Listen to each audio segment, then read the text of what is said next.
Yo, what is going on, you guys? Welcome back to a brand new video. In today's video, I'm going to be going over what if Gwen Stacy survived TASM 2. Now, I have had requests to do more mini fanfiction scenarios and what ifs, and I want to start doing more of these because these are the type of videos that you guys like to see the most, and they're also one of the most fun videos to make as well. So, I've already gathered some suggestions and I'll be making those, but leave some more in the comments below and I'll cover the most requested ones for future videos. With that being said, if you haven't already, make sure to hit that subscribe button and make sure to hit the bell next to the subscribe button to not miss any daily Spider-Man news, theories, gaming, and fanfictions.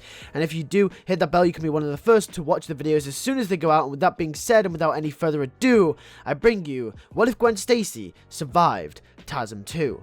Now, since we never got the Amazing Spider-Man 3, it's quite hard to see the ramifications that this change in the timeline would have had on the upcoming events. However, there was some extra content after the Amazing Spider-Man 2 and a slight time jump, so we can assume what would have happened to Peter and Gwen during this time period, which obviously led up to the creation of the Rhino.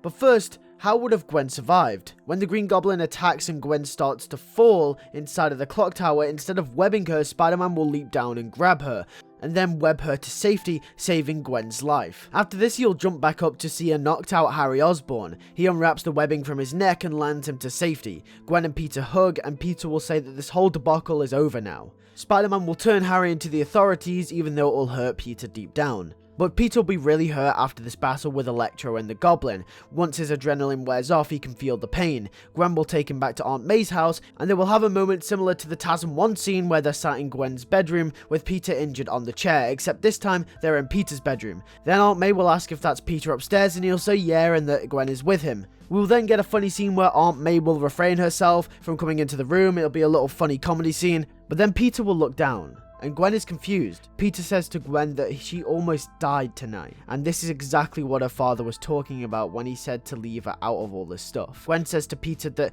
this is her choice if she dies, and if she does, she will have died for a good cause. She will have died helping and fighting against the people that threatened to destroy the entire city. She wants to stand side by side with Peter for the time they have left. And Peter says okay. Since she missed her last flight, Gwen's next flight to England is in a week. Gwen reminds Peter that she still wants to move to Oxford because this is a great opportunity for her. Peter says that he will go with her and that he wants to be with her. He can't risk almost losing her again just after he saved her. But Gwen is hesitant about this option, not because she doesn't want Peter to come with her, but because New York is his home. New York is Spider-Man's home. Spider-Man belongs here, and this city needs the reassurance of Spider-Man after the crisis of the Lizard and now Electro and the Goblin. Peter says that he can't. He loves her too much to let her go, and Gwen says that if you love me, you'll learn to let me go, so she can do what's best for her. In the meantime, Peter hasn't stopped being Spider-Man. In the original movie, Peter stopped being Spider-Man after Gwen's death for a small period of time, but in this timeline, he won't. So Peter will carry on stopping crimes in this week of grace period before Gwen finally moves to England. Peter will grow suspicious of Oscorp in this period as well. 3 out of 3 villains over the last couple of years have all come from Oscorp, that being the Lizard, Electro, and the Goblin. Oscorp really has something going that not many other people know about, so Spider-Man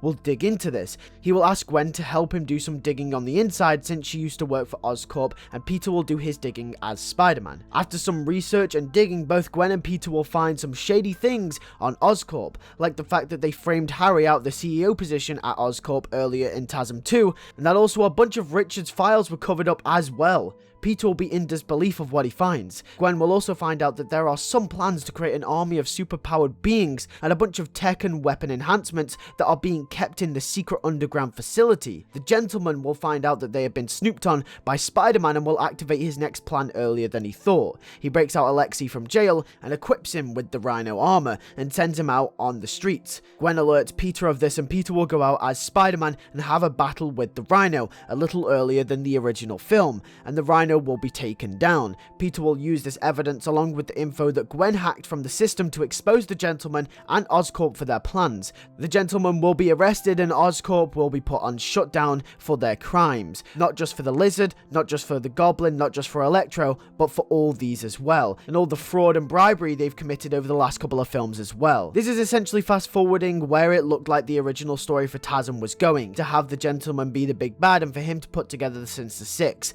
except it it never happens now because Gwen is still alive. Gwen will then need to leave for England and Peter will be sad. Gwen will ask him if he's coming or not, and Peter will think back to what Uncle Ben told him and now what Gwen told him. New York needs him. It's his responsibility to be Spider-Man for the people of this city. Gwen will leave for England and Peter will carry on being Spider-Man. We will get a final scene where Peter listens to the tape from Gwen one last time at the graduation. He will cry, but it'll be a happy cry, as Gwen gets to live the life she originally wanted to. And that's been it for today's video, guys. If you did enjoy, make sure to hit that like button and tell me what you thought in the comments below. This one was really hard, considering there wasn't much content to go off of, considering we wouldn't be able to see how the events would have affected and rippled in the future. But obviously, I went off loosely what the TASM franchise looked like it would have became eventually, leading to the Sinister Six, obviously, and including a lot of stuff with the Gentleman, and obviously going off, okay, what would have happened if you had Gwen still be helping Peter with all the Oscorp stuff after TASM 2.